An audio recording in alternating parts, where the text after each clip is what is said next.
வணக்க நண்பர்களே, தஞ்சாவூர் மாவட்டத்தை சேர்ந்த ஒரு சின்ன கிராமத்தில் ஒரு தம்பதியினருக்கு கல்யாணம் ஆகி புதுசில் ஒரு 5 ஆண்டுகள் குழந்தை இல்லாமல் இருக்குது. அந்த 5 ஆண்டுகளுமே குழந்தை இல்லாமல் அந்த தம்பதிகள் ரொம்பவே கஷ்டப்பட்டுக்கிட்டு வந்துட்டு இருக்காங்க. அந்த மாதிரி ஒரு தருணத்தில் சரி நமக்கு குழந்தை தான் இல்லை, ஏதாவது ஒரு செல்ல பிராணிகளை நமக்கு குழந்தை பிறக்கிற வரைக்கும் எடுத்துகிட்டு வளர்த்து வருவோம் அப்படின்னு சொல்லிட்டு யோசிக்கும் போது சரி ஒரு நாய்க்குட்டி எடுத்துகிட்டு வரலாம் அப்படின்னு சொல்லிட்டு அவங்களுக்கு யோசனை தோணுது. சின்ன ஒரு நாய்க்குட்டியை எடுத்துகிட்டு வளர்த்துட்டு வந்துட்டு இருக்காங்க. அந்த நாய்க்குட்டியும் அவங்க கூட ரொம்பவும் பிரியமா இருக்குது, அவங்களுக்கு நன்றி விசுவாசத்தோடயே இருக்குது. இப்படியே நாட்கள் கடந்து போக கிட்டத்தட்ட ஒரு 7 ஆண்டுகள் அந்த நாய் ரொம்ப பெருசா வளர்ந்துருச்சு. அந்த 7 ஆண்டுகள் கழித்ததுக்கு அப்புறம் பாத்தீங்கன்னா அதிர்ஷ்டவசமா அவங்களுக்கு ஒரு ஆண் குழந்தை ஒன்று பிறக்குது.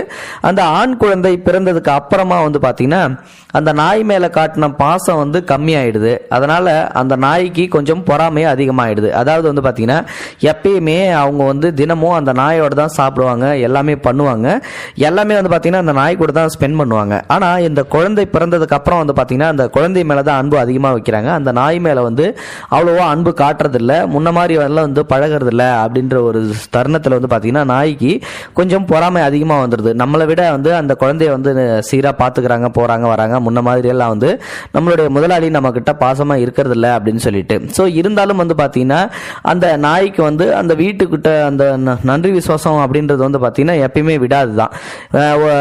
திருடங்க யாராவது வந்தாங்க அப்படின்னா அவங்கள பிடிச்சி வெளில துரத்தி விட்டுரும். அதே மாதிரி வெளியாட்கள் யாருமே உள்ள நுழைய முடியாது, அவங்க மட்டும்தான் அந்த வீட்டில் இருக்க முடியும். மற்ற ஆட்கள் யாராவது வந்தாங்க அப்படின்னா அந்த நாய்க்கு பயங்கரமா சத்தம் போடும். அது மட்டும் இல்லை, யார் வந்தாலும் பார்த்தீங்கன்னா அவங்க மேலே அட்டாக் பண்ணுறதுக்கு பாயும். அப்போ பார்த்தீங்கன்னா இந்த வீட்டுக்காரங்க இருந்தால் தான் அந்த நாய் கொஞ்சம் அமைதியாக இருக்கும். இல்லாட்டி மற்றவங்க யாராவது இவங்க இல்லாத நேரத்தில் வந்தாங்க அப்படின்னா கண்டிப்பாக அவங்க சுத்தமாக ஃபினிஷ் தான் இந்த நாய்கிட்ட.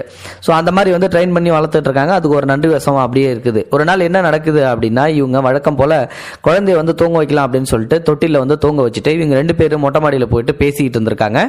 அப்போ பாத்தீங்கன்னா நாய் கொஞ்சம் வித்தியாசமா சத்தம் போட ஆரம்பிச்சிருக்குது. நாய் என்னடா அது வித்தியாசமா சத்தம் போடுது அப்படின்னு சொல்லிட்டு கொஞ்ச நேரம் கழிச்சு சரி ரைட்டு ஏதாவது கத்திட்டு கிடக்கட்டும் அப்படின்னு சொல்லிட்டு யோசிச்சுட்டு இருக்கும்போது குழந்தை அழுகிற சத்தமும் கேட்க ஆரம்பிக்குது இந்த நாய் கத்துறதால.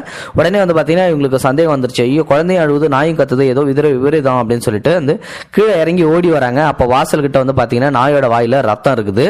ஸோ அதுக்கப்புறம் இவங்க என்ன நினைக்கிறாங்க அப்படின்னா அந்த குழந்தை இந்த நாய் கடிச்சு கொன்னுடிச்சாட்டுக்கு அப்படின்னு சொல்லிட்டு நாய்க்கு இவ்வளவு பொறாமையா அப்படின்னு சொல்லிட்டு கையில இருந்த துப்பாக்கியில நாயை சுட்டு கொண்டுடுறாங்க. நாய் இறந்து போயிடுது. அந்த நேரமே உள்ள போனதுக்கு அப்புறம் பாத்தீங்கன்னா ஒரு அதிர்ச்சியான சம்பவம் காத்திருக்குது. ஸோ உள்ள என்ன நடக்குது அப்படின்னா குழந்தை அழுதுட்டு இருக்குது, அது வாஸ்தவம் தான். அதுக்கு பக்கத்திலே பாத்தீங்கன்னா ஒரு பாம்பு, நல்ல பாம்பு ஒன்று துண்டு துண்டாகி கிடக்குது. ஸோ இப்போ இதுல இருந்து என்ன புரியுது அப்படின்னா அந்த குழந்தைய காப்பாத்துறதுக்காக அந்த நாய் அந்த பாம்பு கூட சண்டை போட்டு அந்த பாம்பை கொன்னுட்டு தான் அந்த பாம்போட ரத்தத்தோட வாயில வெளியில நின்று இருக்குது. அந்த நன்றி விசுவாசத்தை கூட புரிஞ்சிக்காம இந்த முதலாளி அந்த நாயை சுட்டு கொன்னுட்டாரு. ஸோ நாய் என்னைக்குமே நன்றியுள்ள ஜீவன் அப்படின்றதுக்கு பாத்தீங்கன்னா இந்த ஒரு சம்பவம் உதாரணமா இருக்கும்னு நினைக்கிறேன். ஸோ கண்டிப்பா பாத்தீங்கன்னா இந்த வீடியோ மற்றவங்களுக்கு ஷேர் பண்ணும். ஸோ எதுக்காக இதை சொல்றேன் அப்படின்னா முன்கோபம் அப்படின்றது பாத்தீங்கன்னா ஒருத்தர் முட்டாள் ஆக்கிடும். ஸோ அதனால பாத்தீங்கன்னா முன்கோபம் முட்டாள்தனத்துல தான் போய் முடியும் அப்படின்றதுக்கு தான் இந்த ஒரு எடுத்துக்காட்டு.